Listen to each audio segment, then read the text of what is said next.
సోదరీ సోదరులారా, మీ బైబిళ్లలో చూడండి. ఆదికాండం 24 అధ్యాయం 21 వచనం నుండి నేటి సందేశం. ఎలియాజరు అబ్రహాము సేవకుడు. తన యజమాని కుమారుడైన ఇస్సాకుకు పెండ్లి కుమార్తె కోసం వెతుకుతూ వచ్చాడు. ఒక బావి దగ్గర రిబ్కాను చూచాడు. ఆమెతో మాట్లాడాడు. రిబ్కా ఎవరు? బెతూయేలు కుమార్తె. అబ్రహాము సోదరుడు నాహోరు. నాహోరు మిల్కా దంపతులకు పుట్టినవాడు బెతూయేలు. రిబ్కా బెతూయేలు కుమార్తె. ఆ చిన్నది మిక్కిలి చక్కనిది. ఆమె కన్యక. ఏ పురుషుడు ఆమెను కూడలేదు. ఆమె ఆ బావిలోనికి దిగిపోయి కడవను నీళ్లతో నింపుకొని ఎక్కి వచ్చింది. ఆ సేవకుడు ఆమెకు ఎదురు వెళ్ళాడు. అడిగాడు, అమ్మా, నాకు దాహమిస్తావా? నీ కడవలోని నీళ్లు నాకు కొంచెం పోయి. ఆమె అన్నది, తాగండి. ఆమె కడవను చేతిమీదికి దించుకొని అతనికి దాహమిచ్చింది. ఆమె ఇంకా అన్నది, అయ్యా, నీ ఒంటెలకు కూడా నీళ్లు చేదిపోస్తాను. ఆమె త్వరగా గాడిలో తన కడవను కుమ్మరించి తిరిగి చేదుకొని రావడానికి ఆ బావికి పరిగెత్తుకుంటూ వెళ్ళింది. చకచక అతని ఒంటెలన్నిటికీ నీళ్లు తోడిపోసింది. 21 వచనం. ఆ మనుష్యుడు ఆమెను తేరి చూచి తన ప్రయాణమును యెహోవా సఫలము చేశాడో లేదో తెలుసుకోవాలని ఊరుకున్నాడు. రెబెకా ఎంతో మర్యాద గల పిల్ల. ఆ అమ్మాయి ఆ ఒంటెలన్నిటికీ నీళ్లు చేదిపోసింది. ఎంతసేపు నీళ్లు తోడిందో ఏమో. ఇస్సాకుకు దేవుడు నిర్ణయించిన వధువు ఈమెనా అని నిర్ధారణ కోసం కనిపెట్టి ఉన్నాడు ఎలియాజరు. ఒంటెలు నీళ్లు త్రాగిన తరువాత ఆ మనుష్యుడు 1/2 తులము ఎత్తుగల బంగారపు ముక్కు కమ్మి ఆమె చేతులకు 10 తులముల బంగారు మురుగులను తీసి ఆమెకిస్తూ అన్నాడు, నీవు ఎవరి కుమార్తెవు? దయచేసి నాకు చెప్పు. నీ తండ్రి ఇంట మేము ఈ రాత్రి బస చేయడానికి స్థలమున్నదా అని అడిగాడు. అందుకామె అన్నది, నాహోరు మిల్కా దంపతులకు కుమారుడైన బెతూయేలు కుమార్తెను. నాహోరు అబ్రహాము సోదరుడు. ఆమె అన్నది, మా వద్ద గడ్డి మేత రాత్రి బస చేయడానికి స్థలం ఉన్నాయి. వెంటనే అతడు తల వంచి యెహోవాకు మ్రొక్కి, అబ్రహాము అనే నా యజమానుని దేవుడవైన యెహోవా, నీకు స్తుతి స్తోత్రము అన్నాడు. ఆయన నా యజమానునికి తన కృపను తన సత్యమును చూపడము మానలేదు. నేను త్రోవలో ఉండగానే యెహోవా నా యజమానుని బంధువుల ఇంటికి నన్ను నడిపించాడు. ఆయన నడుపుదల మనకు ఎంతో ఆశీర్వాదకరం. దేవుడు నడిపించే మార్గము మనకు ఎంతో మేలు. దేవునికి విధేయులమై ఆయన నడిపించినట్లే నడిస్తే మనకు క్షేమము, భద్రత. మన పని సఫలమవుతుంది. సేవకుడు దేవుని నడుపుదల చొప్పున ఏ విధంగా సమస్తము సమకూడి జరిగిందో గుర్తించి దేవుణ్ణి ఆరాధించి ఆయనకు కృతజ్ఞతాస్తుతులు సమర్పించాడు. దేవా, నా యజమానుని పని మీద నేను ఉండగా నీవు చూపిన కృప కోసము సత్యము కోసము నీకు కృతజ్ఞతాస్తుతులు. నేను త్రోవలో ఉండగానే నా యజమానుని బంధువుల ఇంటికి నన్ను నడిపించావు అంటూ తన దేవునికి, తన యజమానుని దేవునికి యెహోవాకు హృదయపూర్వకమైన కృతజ్ఞతాస్తుతులు సమర్పించాడు. ఆ చిన్నది వెంటనే పరుగెత్తుకొని పోయి ఈ మాటలు తన తల్లి ఇంటివారికి తెలిపింది. రెబెకాకు లాబాను అనే సహోదరుడున్నాడు. అప్పుడు లాబాను ఆ బావి దగ్గర వెలుపల ఉన్న ఆ మనిషి వద్దకు పరిగెత్తుకుంటూ పోయాడు. అతడు ఆ ముక్కు కమ్మిని, తన సహోదరి చేతులకు ఉన్న మురుగులను చూచాడు. రెబ్కా ఆ మనిషి తనతో చెప్పినదంతా వారికి తెలియచేసింది. వెంటనే అతడు బావి దగ్గర ఉన్న వ్యక్తి దగ్గరికి వచ్చేశాడు. అప్పుడు ఆ సేవకుడు బావి వద్ద ఒంటెల దగ్గర నిలిచి ఉన్నాడు. గమనించండి, లాబానుకు ఆ నగలు చూచినప్పుడు ఎంతో సంతోషం కలిగింది.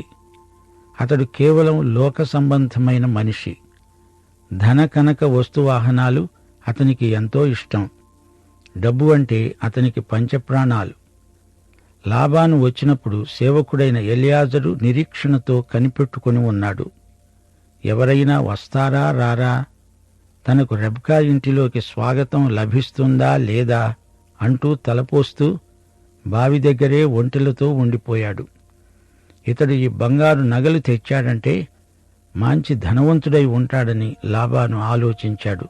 లాబాను లావాదేవీలలో, వ్యవహారంలో, వ్యాపారంలో అందెవేసిన చెయ్యి. ఈ సంగతి యాకోబును అడిగితే మనకు బాగా చెప్పగలడు. ఆ కథ కూడా త్వరలోనే మనము వినబోతాము. సరే, ఇప్పుడు లాబాను ఈ కొత్త మనిషికి స్వాగతం చెబుతున్నాడు.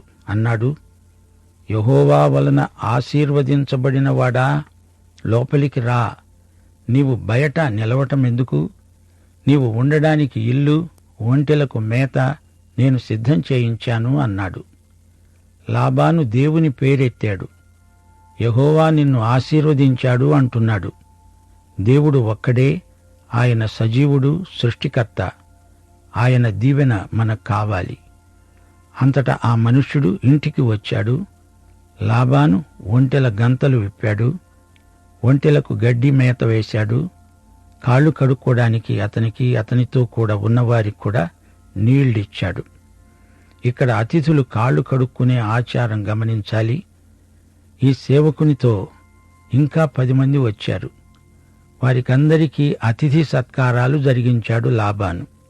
ఈ సందర్భంలో మనం గొప్ప ఆధ్యాత్మిక పాఠం నేర్చుకోగలం. యేసుక్రీస్తుకు, ఆయన సంఘానికి ఉన్న పరస్పర సంబంధం ఇక్కడ మనకు కనబడుతున్నది. సంఘం ఒకానొక రోజున క్రీస్తుకు పెండ్లి కుమార్తె కాబోతున్నది. తండ్రి కుమారులు కలిసి ఈ లోకానికి పరిశుద్ధాత్మను పంపారు. ఈ పరిశుద్ధాత్మ యేసుక్రీస్తుకు ఒక పెండ్లి కుమార్తెను సిద్ధం చేస్తున్నాడు. దేవుని ఆత్మే పరిశుద్ధాత్మ. ఎలియాజరు ఈ ఆత్మకు సాదృశ్యం. పరిశుద్ధాత్మ ఎల్లప్పుడూ మనకు యేసుక్రీస్తు సంగతులే చెబుతాడు, చూపుతాడు. సేవకుడు తన యజమాని కుమారునికి పెండ్లి కుమార్తె కావాలని చూస్తున్నాడు. అలాగే పరిశుద్ధాత్మ యేసు ప్రభువుకు పెండ్లి కుమార్తె కావాలని అన్వేషిస్తున్నాడు. ఈ లోకములో నుండి ఒక పెండ్లి కుమార్తెను పిలవాలని, ఆమెను సిద్ధపరచాలని అదే పని మీద ఉన్నాడు పరిశుద్ధాత్మ. నాటి నుండి నేటి వరకు పరిశుద్ధాత్మ ఏ విధంగా సంఘ వధువును సిద్ధపరుస్తున్నాడో చూడండి. సంఘ చరిత్ర ఎంతో ఆసక్తిదాయకమైనది. లాబాను అతనికి భోజనం సిద్ధం చేశాడు. కాని ఎలియాజరు అన్నాడు, నేను వచ్చిన పని చెప్పక మునుపు భోజనం చెయ్యను. లాబాను, ఆ పనేమిటో చెప్పు అన్నాడు. ఎంత గొప్ప దీక్ష! నేను వచ్చిన పని ఈ భోజనం కంటే నాకు ముఖ్యం అంటున్నాడు. మన ప్రభువు సమరయ స్త్రీతో మాట్లాడిన సందర్భంలో, మీకు తెలియని ఆహారం నాకుంది. నా తండ్రి చిత్తము నెరవేర్చడము, ఆయన పని పూర్తి చేయడం, అదే నా ఆహారం అన్నాడు.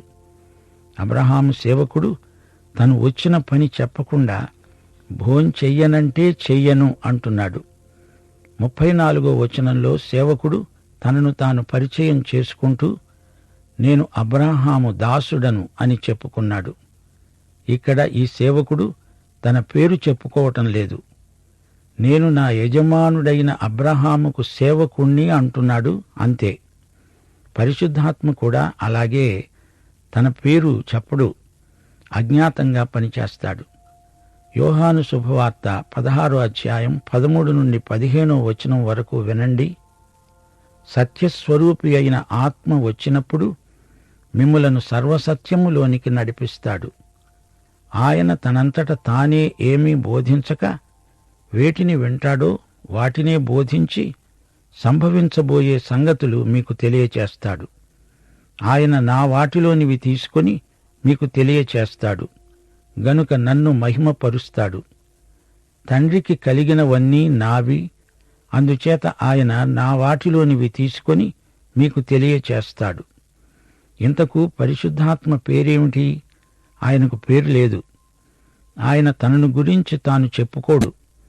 ఆయన మరి ఒకని గురించి, అనగా యేసు ప్రభువుని గురించే మాట్లాడతాడు. అలాగే ఈ అబ్రాహాము సేవకుడు తన పేరేమిటో చెప్పడు. తన యజమానిని గురించే మాట్లాడతాడు. తన యజమాని కుమారుడైన ఇస్సాకు సంగతులే చెప్తాడు. అంటున్నాడు, యెహోవా నా యజమానుణ్ణి బహుగా ఆశీర్వదించాడు గనుక అతడు గొప్పవాడు అయ్యాడు. అతనికి గొర్రెలను, గొడ్లను, వెండి బంగారములను, దాసదాసీజనమును, ఒంటెలను, గాడిదలను దయచేశాడు. సేవకుడు తన యజమాని ఐశ్వర్యాన్ని గురించి చెబుతున్నాడు. అదే పరిశుద్ధాత్మ మనకు చెప్పేది.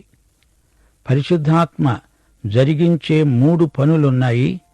పాపమును గురించి, నీతిని గురించి, తీర్పును గురించి ఒప్పిస్తాడు.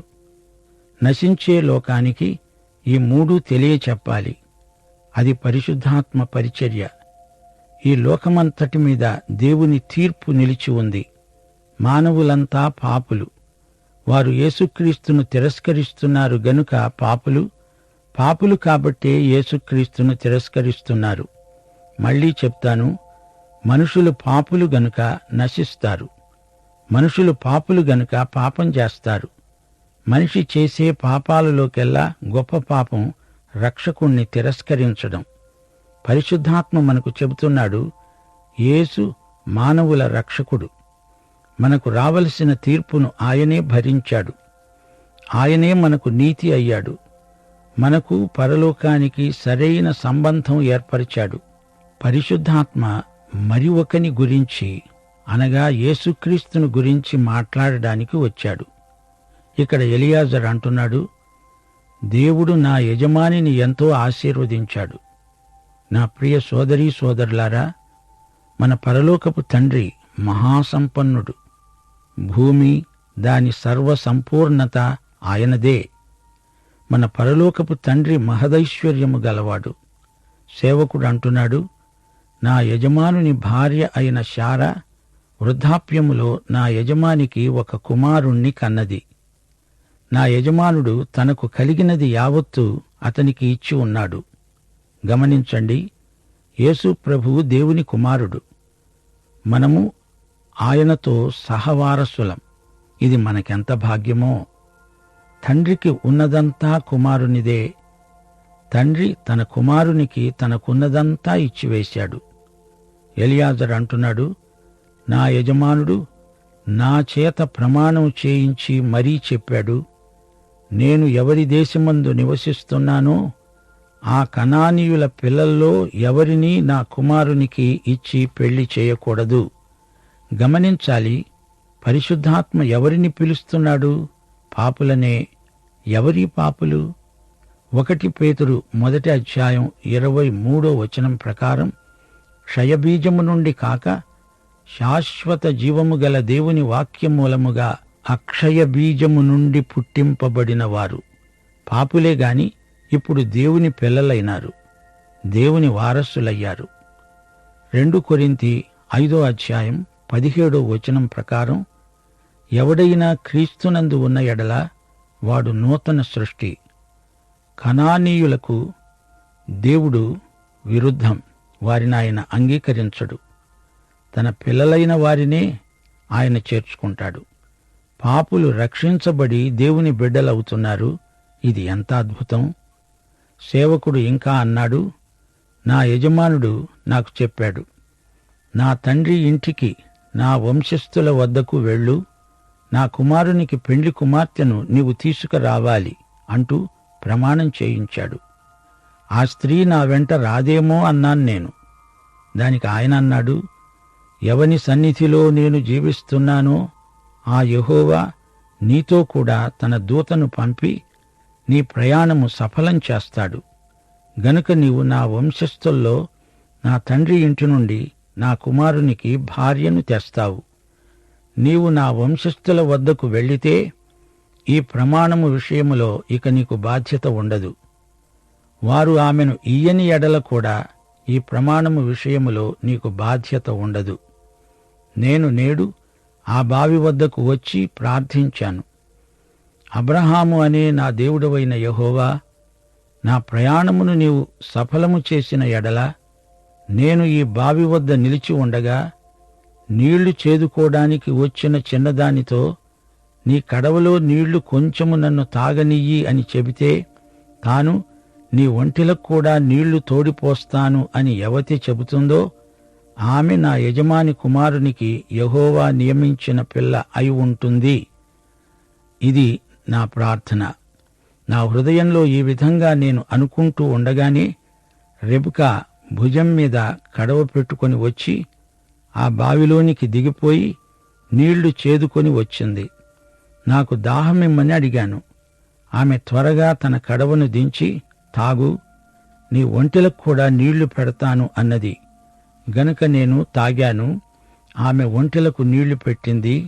నీవు ఎవరి కుమార్తెవు అని అడిగాను. ఆమె చెప్పింది, నేను బెతూయేలు కుమార్తెను. మా తండ్రి నాహోరు మిల్కా దంపతులకు పుట్టినవాడు. నేనామెకు ముక్కు కమ్మి చేతులకు మురుగులు పెట్టాను.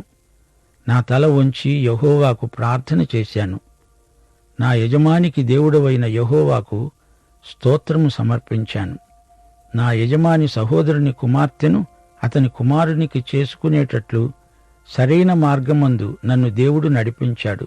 కాబట్టి నా యజమానుని ఎడల మీరు దయను నమ్మకమును కనపరచిన ఎడల అదైనా నాకు తెలియచెప్పండి. లేని ఎడల అదైనా నాకు తెలియచెప్పండి. అప్పుడు నేను ఎటుపోవాలో అటే పోతాను. కుటుంబం పక్షాన లాబానే మాట్లాడుతున్నాడు. ఇది యెహోవా వలన కలిగింది.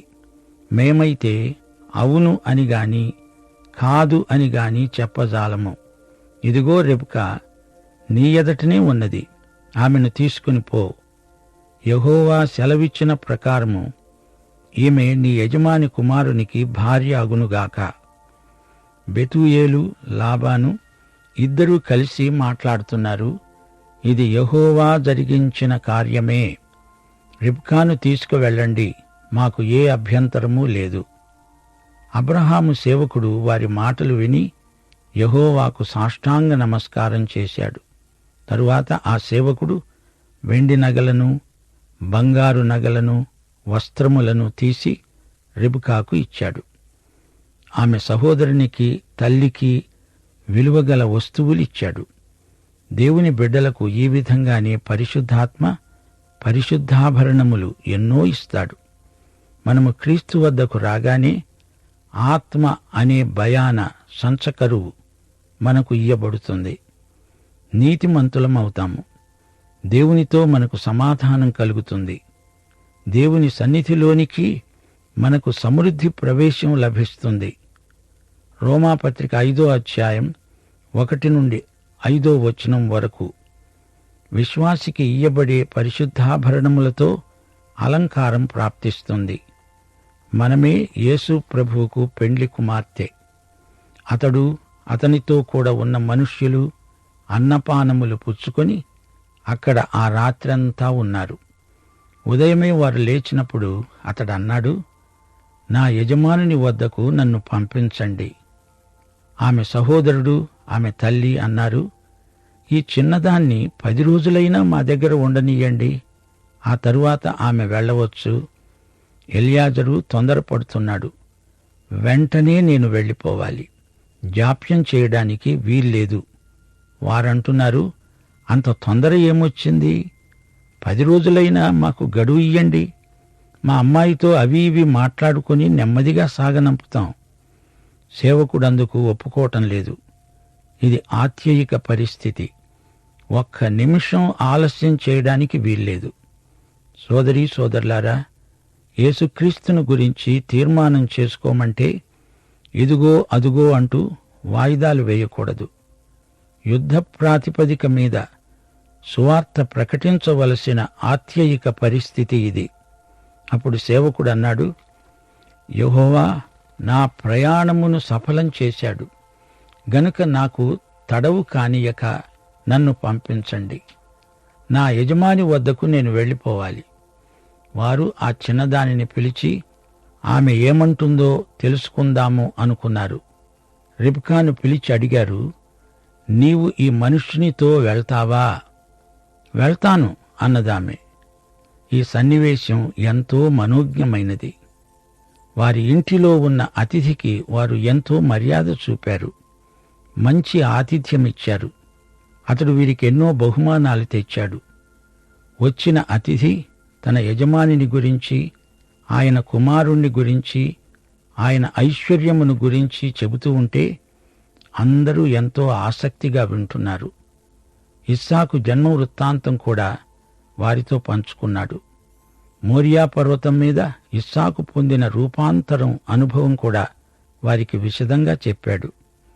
ఇస్సాకుకు ఇప్పుడు ఒక పెండ్లి కుమార్తె కావాలి, అందుకే నేను ఇంత దూరం వెతుక్కుంటూ వచ్చాను అని చెప్పాడు. కనానీయుల పిల్లను ఇస్సాకు చేసుకోడు, ఇక్కడి నుంచే ఓ పిల్లను తీసుకెళ్ళాలి, దేవుని ఎరిగిన పిల్ల అయి ఉండాలి, అన్యురాలిని తన కొడుక్కు చేసుకోవడం తన యజమానికి సుతరాము ఇష్టం లేదు. ఇదంతా మాట్లాడిన తరువాత రెబెకా ఇష్టమేమిటో ఆమెను అడగాలి గదా. అడిగారు. ఆమె నానుస్తూ అటు ఇటు దిక్కులు చూస్తూ మాట్లాడలేదు. తాను విన్నది, వినటం చేత విశ్వాసం కలిగింది. వెళ్తావా అంటే ఓ వెళ్తాను అంది. మీరు సువార్తల్లో యేసును వెంబడించిన వారిని గురించి జాగ్రత్తగా పరిశోధించండి. వారు ఎలా తీర్మానం చేసుకున్నారో మీరు విని ఉంటారు. నా వెంబడి రా అనగానే యేసు ప్రభువు వెంబడి వారు వెళ్ళిపోయారు. వారు తమ వృత్తిని, వ్యాపారాన్ని వదిలేసి ఆ ఫలంగా ప్రభువును వెంబడించారు. అప్పటికప్పుడే తీర్మానం చేసుకున్నారు. ఆలోచిస్తాము, చూస్తాము అనలేదు. వస్తావా, రావా, ఇప్పుడే తేల్చుకో అంటూ యేసు పిలుపు నీ మీద పవిత్రమైన ఒత్తిడి తెస్తుంది. ఈ రోజున పరిశుద్ధాత్మ మనల్ని అలాగే పిలుస్తున్నాడు. వింటున్నారా? పరిశుద్ధాత్మ సేవకుడు. ఆయన సేవకుని పాత్ర వహిస్తున్నాడు. తండ్రి, పరిశుద్ధాత్మ కలిసి యేసును పంపారు. కుమారుడైన యేసు పరలోకానికి వెళ్ళగానే పరిశుద్ధాత్మ వచ్చాడు. ఈయనను తండ్రి, కుమారులు ఇద్దరూ కలిసి పంపించారు. ఆయన మనకు ఆదరణకర్త. ఆయన అడుగుతున్నాడు, యేసుతో వెడతావా? ఆయన వెంట వెళ్తావా? ఈయన యేసు, ఈయన నీకోసం తన ప్రాణం పెట్టిన ప్రియుడు. ఆయన నీకోసమే వచ్చాడు, నీ రక్షకుడు. నిన్ను విమోచిస్తాడు. నీవు ఒక పాపిగా యేసు దగ్గరికి వస్తే పరిశుద్ధుడవై ఆయన్ను వెంబడిస్తావు. సంఘం అనే యేసు వధువుతో నీవు సమైక్యమై అందులో భాగమైపోతావు. వస్తావా, రావా, ఇప్పుడే తీర్మానం చేసుకోవాలి. నీ ఆధ్యాత్మిక ఇస్సాకు యేసు, నీవు ఆయనకు ఆధ్యాత్మిక రెబెకావు. రెబెకా చెప్పినట్లే నీవు వెళ్తా అని చెప్పగలవా? ప్రార్థన చేసుకుందాం. ప్రేమగల తండ్రి, నీవు ప్రతి ఒక్కరిని పిలుస్తున్నావు. నీ పిలుపును విని ఎవరు విధేయులై వెంబడిస్తారో వారిని విమోచిస్తావు. వారికి నీవు రక్షకుడవై, ప్రభువువై వారిని ఆదరిస్తావు, పరిపాలిస్తావు. నీ కృపలన్నిటి కొరకు నీకు కృతజ్ఞతాస్తుతులు స్వామి. యేసు నామమున ప్రార్థిస్తున్నాం తండ్రి. ఆమేన్.